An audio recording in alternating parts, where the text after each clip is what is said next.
स्वागत है दोस्तों आपका हमारे YouTube चैनल नंदिनी गौतम पर। जब माँ काली का क्रोध असीम हो गया, जब धरती, आकाश और ब्रह्मांड कांप उठा, तब एक ऐसा दृश्य हुआ जिसने सृष्टि को हिला दिया। खुद महादेव माँ काली के चरणों के नीचे आ गए। आखिर क्यों? क्या था इस घटना के पीछे का गूढ़ रहस्य? आइए जानते हैं। वो रहस्य जो आज भी भक्तों को रोमांचित कर देता है। भगवती दुर्गा की 10 महाविद्याओं में से एक है महाकाली, जिनके काले और डरावने रूप की उत्पत्ति राक्षसों का नाश करने के लिए हुई थी। यह एकमात्र ऐसी शक्ति है जिनसे स्वयं काल भी भय खाता है।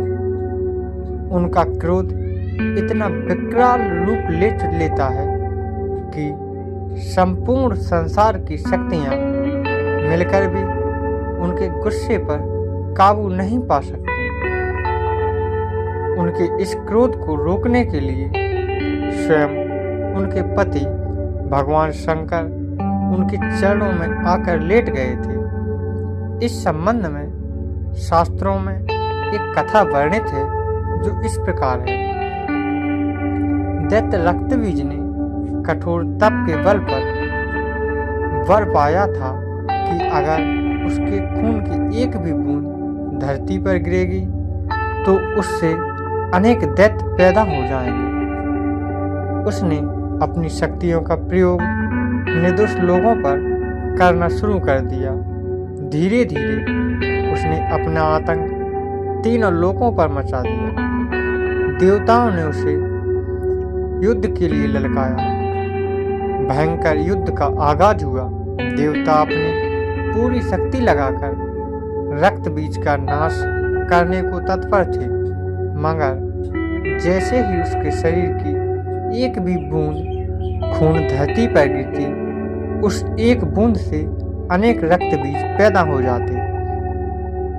सभी देवता मिलकर महाकाली की शरण में गए। माँ काली असल में सुंदर रूप भगवती दुर्गा का काला और डरावना रूप है, जिनकी उत्पत्ति राक्षसों को मारने के लिए ही हुई थी। महाकाली ने देवताओं की रक्षा के लिए विकराल रूप धारण कर युद्ध भूमि में प्रवेश किया। माँ काली की प्रतिमा देखें तो देखा जा सकता है कि वह विकराल माँ है, जिसके हाथ में खप्पर है, लहू टपकता है तो गले में खोपड़ियों की माला है, मगर माँ की आंखें और हृदय अपने भक्तों के लिए प्रेम की गंगा बहती है।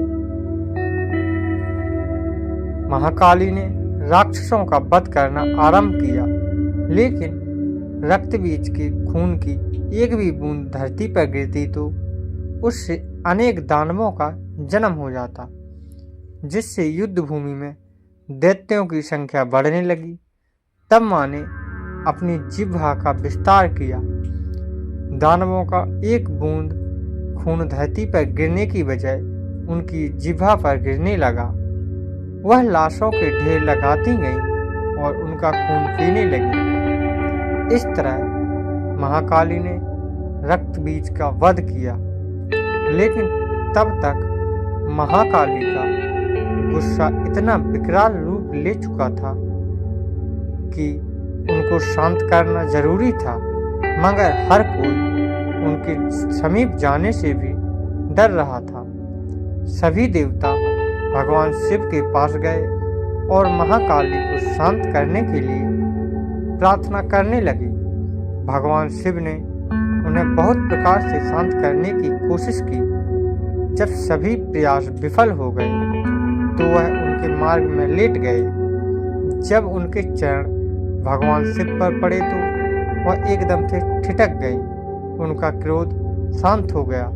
आदिशक्ति माँ दुर्गा के विविध रूपों का वर्णन मार्कंडेय पुराण में वर्णित है। यह कथा सिर्फ एक पौराणिक घटना नहीं, बल्कि एक संदेश है। जब अहंकार को प्रेम और करुणा से नियंत्रित किया जाए तभी सृष्टि में संतुलन बना रहता है। अगर आपको ये कथा पसंद आई हो तो वीडियो को लाइक करें, शेयर करें और जय महाकाल, जय महाकाली कमेंट बॉक्स में जरूर लिखें और वीडियो को सब्सक्राइब करना ना भूलें।